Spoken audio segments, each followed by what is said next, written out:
Hello and welcome into Loftside Banter for the next NFL preview this fine day, if you will. We'll be talking about the AFC South.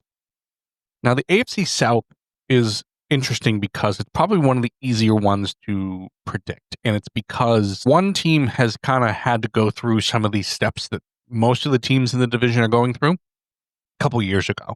So the AFC South obviously has the Houston Texans, the Indianapolis Colts, Jacksonville Jaguars, and the Tennessee Titans.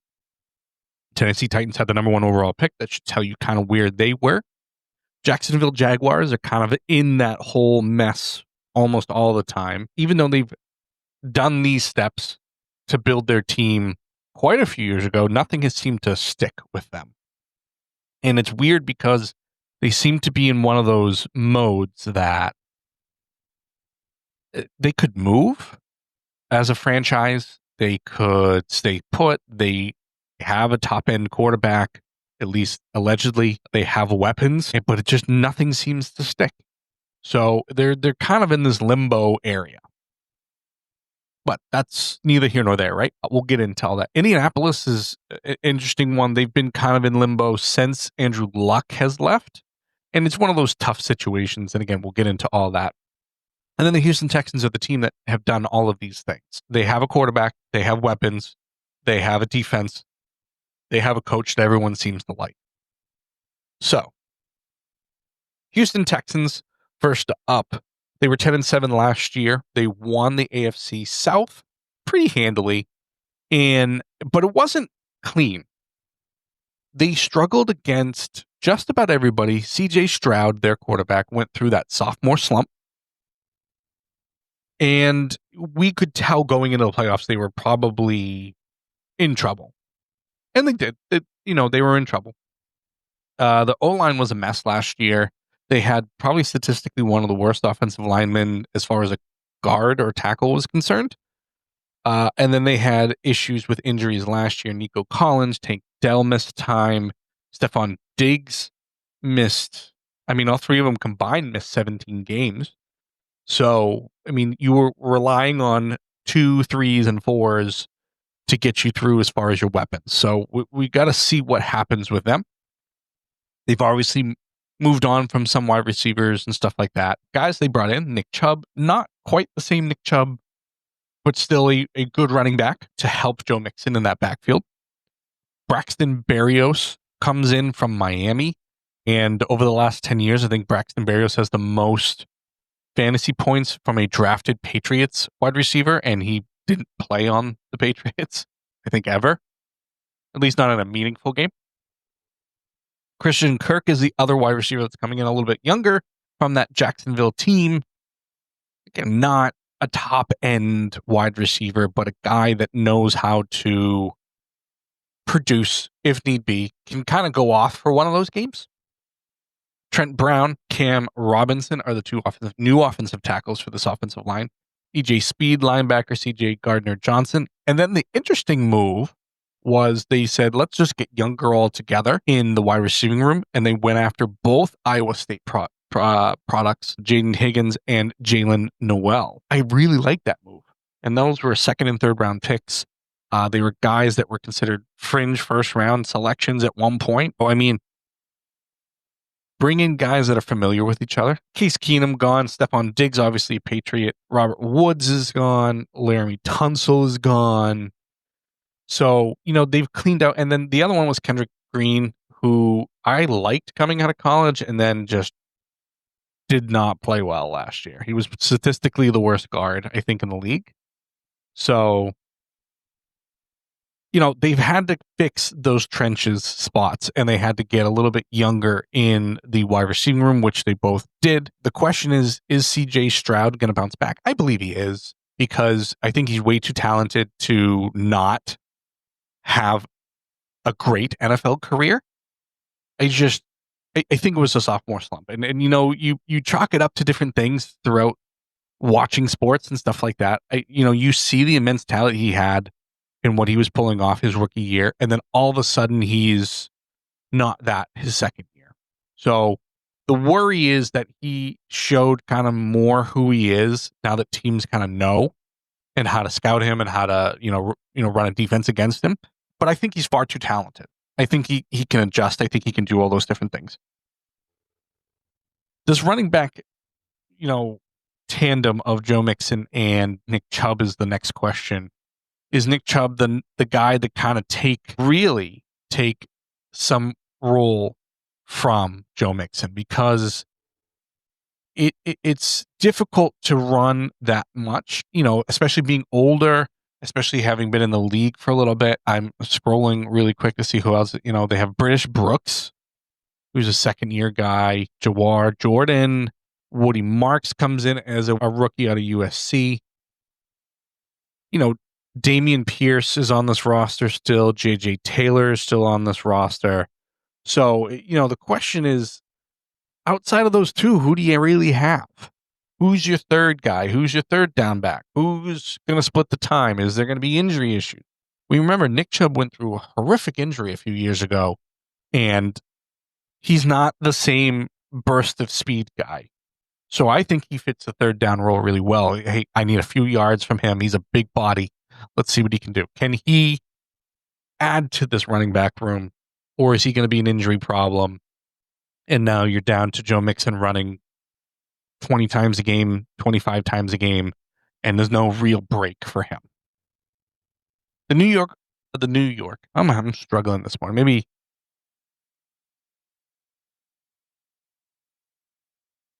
Maybe be a goldfish. You know what I'm saying? New look offensive line. How are they going to gel together? How are they going to be better? CJ Stroud cannot spend most of his time running around like he did. That's a problem. Injuries. We talk about them a lot, especially on Loftside Banter, and how it's not an excuse for me.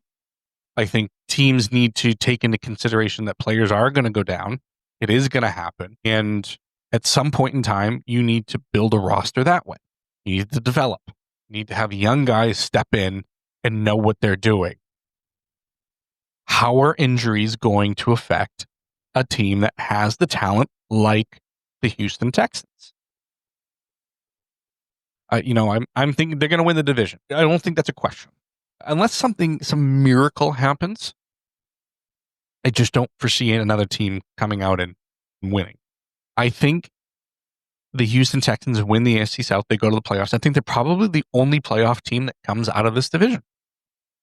I don't foresee another team really competing that much. They're all in various stages of rebuilding or retooling or whatever you want to call it. I think this team's probably 10-7 again. I think that's the high end for them is 10-7. Maybe one more game at 11. It depends on CJ Stroud. Depends on the injuries. Depends on the offensive line. It depends on a lot of different factors. So there are still questions for the Texans. I just think they're easily in that first spot. Next, Indianapolis Colts, who went 8-9 last year, did not make the playoffs. Richardson struggled all year. He can throw the deep ball, but he can't make a touch pass to save his life. And he's been up here a couple of years. Now, here's the caveat for Anthony Richardson. Most of the rookies that came out this year, quarterback-wise, are older than him. He was super young coming into the league. Super, super raw talent. People could see it. Now, people could see it in college, where the talent isn't as good. He's come out. He's struggled. I even thought he was a starter at one point, so I put him on my fantasy team. That was a mistake. They brought in Daniel Jones, who was just named Week 1 starter. And obviously, Anthony Richardson and his team are not happy with any of that. But he's still super young. Give him some time to learn some stuff. Give him some time to work behind Daniel Jones. And I don't think Daniel Jones is as bad as what everybody says he is. He was on bad New York Giants teams. Really bad. He got the contract extension over Saquon Barkley. At some point, he had to have shown something somewhere to somebody. Well, he's on a 1-year, $14 million deal with the Indianapolis Colts. He's going to start Week 1. And I think this team probably has some better outcomes than it did last year. I mean, 8-9 last year. I mean, you were relying on Joe Flacco. You were relying on Anthony Richardson. And Joe Flacco's no longer in town. He's the starter in Cleveland now. Interesting. The offensive line struggled, obviously, mightily, which surprised me because they have some dogs on that offensive line. They've had to retool it with Will Freeze going to the Vikings and Ryan Kelly going to the Vikings, actually. It's the team allowed the 7th most sacks last year. And again, I thought they had a pretty good offensive line. They were pretty good at building offensive lines in Indianapolis. So it is what it is, but the defense also finished 24th in the league, which is not great.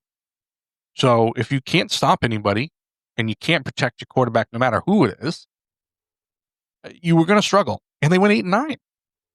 So there's a realistic possibility that they challenge at least a little bit. But I think they're probably going backwards a little bit. Maybe a little. As we mentioned, Daniel Jones came in from the Giants. Khalil Herbert's here. Javarius Ward, cornerback, is in. Tyler Warren was their first-round pick at 14. I really like Tyler Warren. Penn State product. Justin Wally, a really, really good cornerback. I think will develop into a really good corner. DJ Giddens from Kansas State was their 5th-round pick, a new running back. And Jalen Travis on Iowa State. He was actually a 4th-round pick. I wrote it out of order, apparently, and can't seem to notice that I wanted to switch them. But again, we digress. Joe Flacco back with the Browns, starter with the Browns. Justin Blackmon goes to the Saints, and the kicker Matt Gay went to the Commanders. I had questions here of who was going to win the quarterback battle. We already know that. It's Daniel Jones. Veteran. I think he just needs to be in the right situation. He obviously went to Minnesota last year for a little bit, worked under that system. Maybe he's a better quarterback for it. Maybe. I mean, we saw Sam Darnold be a better quarterback in Minnesota. It's J.J. McCarthy seems to look pretty good in that system. Maybe learning a little bit that way. Maybe having somebody there to really kind of help you develop. I just don't think he ever had that time in New York. There were a lot of expectations for him going right into that. Those are going to be the questions for him. I think this is a move that also helps keep the coach a little bit out of hot water because, hey, the normal the normal thing is to have a veteran start. And not to say that Anthony Richardson is not a veteran at this point. He is. But at some point in time, if you can't make a touch pass, if you can't complete more than, 7 passes in a game, and of course, 2 or 3 of them are going to be bombs to somebody, great. But if you can't consistently stay on the field and get through third downs and everything else like that, your team is not going to move the football. You can't rely on just throwing it as far as you can. I mean, there were talks from other podcasts and stuff like that, and I don't see a problem with it other than the fact that you can't do this. They'll just key on it. If Anthony Richardson went to the Dolphins and you could just throw to Tyreek Hill all the time, just, hey, you outrun everybody, we'll throw it as far as we can, and then you just go get it. Seems like it'll work all the time. They're just going to put people back there and just wait for you. But, I mean, that's kind of where he's at. I mean, he is a Hail Mary throwing quarterback right now. That's it. He doesn't have any other real ability. And it's sad because he came into this league so young.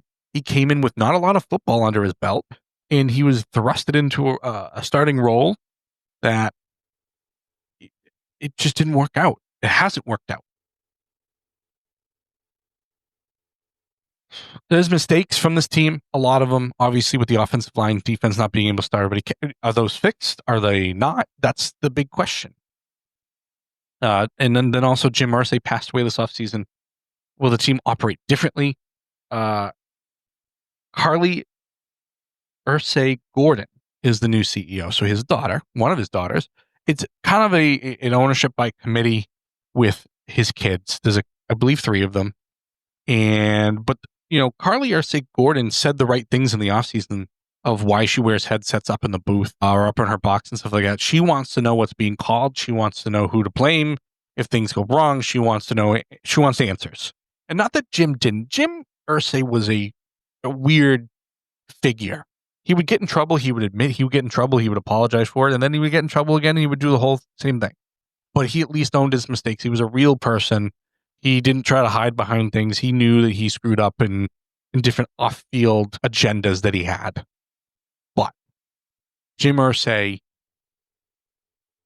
was a good owner of a football team, especially for a team that didn't put a ton together before him. He obviously won a Super Bowl with Peyton Manning and Tony Dungy as his coach. He had Andrew Luck. He made correct moves with people in place. They haven't been so far, probably in the last 10 years. I believe they haven't won a division title in 10 years, which is crazy to me. But this team has struggled since Andrew Luck left. They haven't been able to find a quarterback. I believe they're on their 10 to 12th quarterback or something like that. I mean, they had Carson Wentz at one point. They had Jacoby Brissett at one point. Matt Ryan at one point. I mean, this team went through a whole bunch of different people. So we're trying to find that quarterback and fix these mistakes. They're probably a 7-win team. If Daniel Jones can be the quarterback that he was drafted to be, I think you have a contending shot, very small, a contending shot. I think you're probably finishing second in this division. And I don't think you're making the playoffs still. They have a weak schedule, quote unquote. We're going to see what and how they develop some of these younger guys. And I'm not talking about Richardson anymore. At this point, I don't think Richardson, at least where I'm sitting right now, doesn't play. But there's one other team that really kind of competes for this number 2 spot in this division, and that's the Jacksonville Jaguars. Now, Jacksonville was one of the teams that went through this process, got Trevor Lawrence, got some guys that they can throw the ball to, Brian Thomas from last year. They've picked up players. They've had an okay offensive line. Their defense could do different things. But at some point in time, all this falls apart. And injuries to Trevor Lawrence is one of them. But he actually hasn't been a top echelon quarterback that a number 1 overall pick is. And first year coaching was obviously that was a disaster every year. And then Doug Peterson really didn't do a whole lot to improve this team coaching wise. 4-13, no playoffs last year. They fired Doug Peterson finally after the year, and they named Liam Cohen, who was the offensive coordinator for the Bucs, who really brought back Baker Mayfield to an upper echelon quarterback. They had 10 one-score losses last year. 10. And if you can do your math, and those are all reversed, they're 14-3. I'm not saying that that's a positive to look at it, because obviously they didn't win. They don't do those things to win. That's why they're in the position they were in. I think that they're probably number 2, number 3. They and the Colts are gonna flip flop. I think they may have a better advantage simply because they've had these things in place, and if they're healthy, and we're talking about health now, if they can stay healthy, they're number 2. And if they don't get healthy, they're number 3. Yeah, well, that's what happens in the NFL. Sorry, not sorry. Trevor Lawrence missed 7 games last year. Mac Jones was the backup. That should tell you everything you need to know. But Mac Jones and Trevor Lawrence had similar numbers going into last year as far as starters, which is not great because Mac Jones has not looked good in almost any capacity, whereas Trevor Lawrence has shown flashes of his brilliance and everything else like that. Now it's Nick Mullins, probably the backup. He came in from the Vikings. De'Ami Brown was a career year last year for the Commanders, comes in to help the wide receiving corps. Robert Hansley, Bucks. He started 35 games in the NFL. Jordan Lewis, cornerback from the Cowboys, is 64 starts over 9 years. So again, some veteran leadership in that cornerback position. They traded up to get Travis Hunter, who is a weapon, whether offense or defense. He was the second overall pick. They traded up to get him from 4, I believe it was. And they gave up quite a bit. And they're thinking that he's going to be the weapon that is needed to help this team, probably more wide receiver. And then Wyatt Millam, a guard from West Virginia. He was also a fringe first-round draft pick, ended up going in the 3rd round. A lot of teams said that he would move over to tackle at some point in his career. Mac Jones is gone. Gabe Davis is gone. Christian Kirk went over to the Texans. Evan Ingram is gone. He's a Bronco now. And then some other older veterans. Andrew Sisko, a safety who went over to the Jets, clearing out some cap to get some younger guys in. I think this team probably has 7 wins in them this year. You know, playing teams like the Broncos in week 16, the Chargers in week 11. They go and play over in London like they do every year against the Rams. They play the Chiefs on Monday night. They play the 49ers this year. So they play some tough games. Just teams that I think are further along than them. And are they ever going to get to that point? We don't know. You know, how will Travis Hunter be used this year? Will he be mainly offense? I think that's probably the answer. But I also think that he's going to see some time at corner. Liam Cohen, does he know what it takes to lead a team? He's a younger head coach. Now, we've seen younger head coaches do really well. It's not my cup of tea. I want a guy that has experience, but that doesn't always work out. Is he going to get over his Duval moment? Which I think he already has, but it was funny for like a week where everybody was just making fun of him. I'm sure that I have TikTok save of him making that stupid sound bite, if you will. But I think he's the best fit for Trevor Lawrence. The way he's developed quarterbacks, the way he's reestablished them, the way he's done all those things, I think he's the best fit for Trevor Lawrence. So that makes sense to me. Can he stay healthy? Can Trevor Lawrence stay healthy? It's a huge ask because I don't think he really has. And when he hasn't had a good team around him. And then the running back room. Who's number one?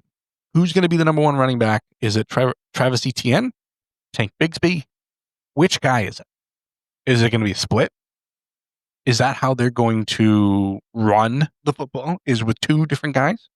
I generally think when you look at quarterbacks, and quarterbacks are kind of like goalies or goaltenders in hockey. If you have 2, you don't have 1. They obviously have a number 1 quarterback. Do running backs fit in the same profile, do you think? If you have 2, you don't really have 1?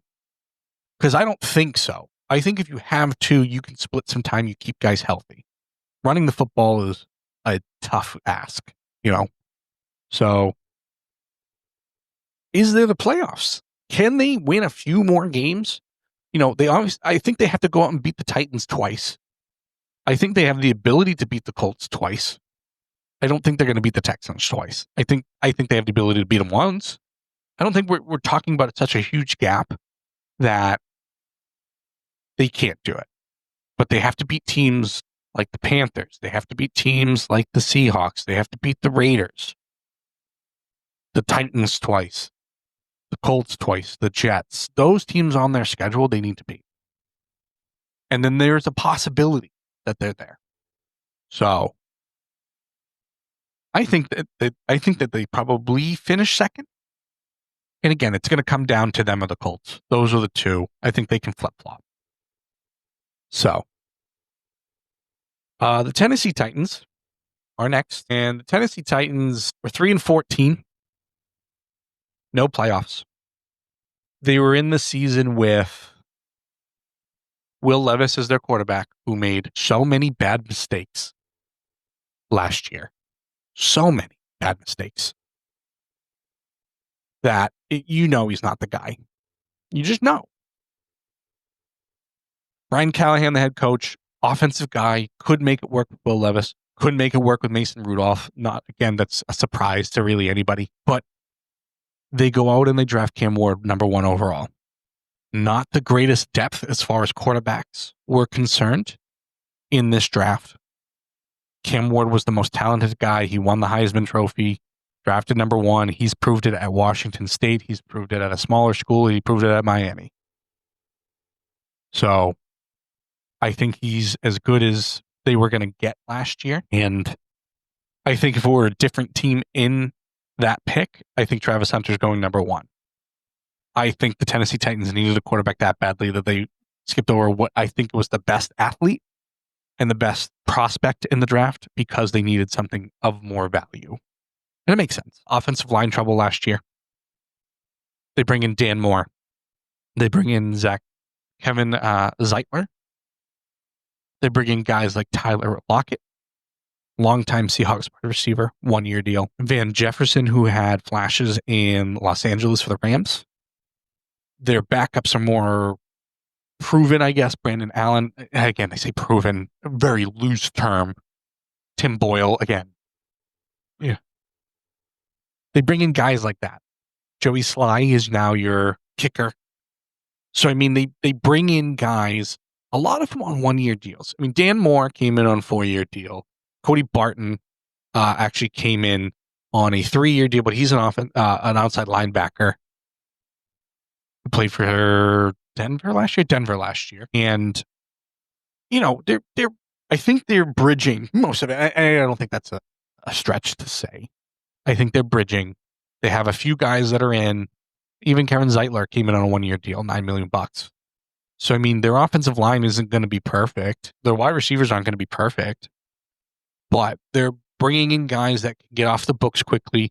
Hey, you're going to probably have another high draft pick. And now from here, you're going to draft some more players that fit. And whether it's Brian Callahan, whether they move to someone else, I don't know. Most of their re-signings, almost all of them, Sebastian Joseph Day, defensive tackle, Morgan Cox, their long snapper, James Lynch, defensive tackle, Darrell Baker, their cornerback. All the guys they brought back for re-signings are 1-year deals. All right, we know what you can provide. We know the depth that you're going to give. Let's see what you can do on this 1 year, and then we'll go from there. It's going to be roster turnover again next year. Some notable losses, Chidobe Awuzie, one of their cornerbacks, Tyler Boyd, wide receiver. Jack Gibbons obviously went to the Patriots. Harold Landry obviously over to the Patriots. Mason Rudolph is back in Pittsburgh to be the backup. Nick Vanek, their tight end, and then Nick Westbrook Ikin. I'm going to always struggle with names. But he's gone. He was, your number 2, really. Those are the guys that, under Mike Vrabel, they were doing really well. Obviously, Mike Vrabel brought in a bunch of them. But draft-wise, like I said, Cam Ward, number 1 overall. Well, they went to players like Shamir Dyke, a wide receiver out of Florida in the 4th round, which I didn't like. He was a home run hitting wide receiver, and that was about it. But then in the late 4th, they got Gunnar Helm, tight end out of Texas. I love that. Alec Ayomanor from Stanford, who I liked better than Dyke. I think he's going to have a great career in Tennessee because I think he's probably one of the more talented ones. If he can just develop, I think he'll be fine. So those are the kind of players that they brought in. And again, they just, I'm not seeing a ton of talent come out of past Cam Ward and Ayomanor and Helm. I don't think there's a ton there. I think they kind of stretched on a lot of these picks. But we know where they are. They're at the end of the division. Right? They're in the back end. But a lot of these things, a ton of movement in the front office. They ended up going with 16 undrafted free agents this year. They brought in guys like John Fassel, who's a special teams guru and has been for a long time in this league. So maybe they don't make mistakes on special teams. Maybe they don't do any of those things. But I mean, these teams are all not separated by a lot. I think top to bottom, I think the Texans to the Titans, we're talking about a huge gap. The 2 in the middle are going to flip-flop here or there. They ended up getting rid of Treylon Burks, another wide receiver who just didn't develop after they traded A.J. Brown, a move that Mike Vrabel didn't want to have happen. So, this team clearly has issues. They'll have issues. They're on a rebuild. I like Brian Callahan. I do as a head coach. He just needs to be able to develop the guys he wants to instead of coming into Mike Vrabel type players. Because I think we all agree that Mike Vrabel was probably fired from Tennessee a little early. And again, as a Patriots fan, I'm okay with that. But it's tough to walk in when you have a certain development and a certain style from a defensive kind of a head coach to then an offensive coach. And you go from Ryan Tannehill to Will Levis and Mason Rudolph. So we know where they're going to be. They're going to be last. So I'm thinking it's probably going to be 4 wins for them. I think they maybe improve by maybe a game. And, I've seen some experts give them as many as 7. I think Cam Ward's going to struggle early. So be prepared for that in Tennessee. I think he's going to struggle early. I mean, they play the Broncos, the Rams, the Colts, the Texans, and the Cardinals the first 5 weeks. I see 1 win out of that. Maybe the Cardinals, maybe the Colts. I think they lose every other game. So we'll see what happens with that. But I think it's the Texans. I'm going to go with the Jaguars second. I know I said with the Colts right at that. I think Daniel Jones is going to be better. I think they're going to be a game apart, maybe. So I'll go Jaguars second. Health, the big one there. Daniel Jones is the factor for the Colts in third. And then the Tennessee Titans are fourth. But that is the AFC South. Next, we will be doing the AFC West. Hopefully will be coming out. And again, these will all be out right by the time the opener comes out. And I know I have all the NFC still to go. And we'll get you there. So, Texans, Jaguars, Colts, Titans. That's your AFC South. After that, we'll see you for the next one.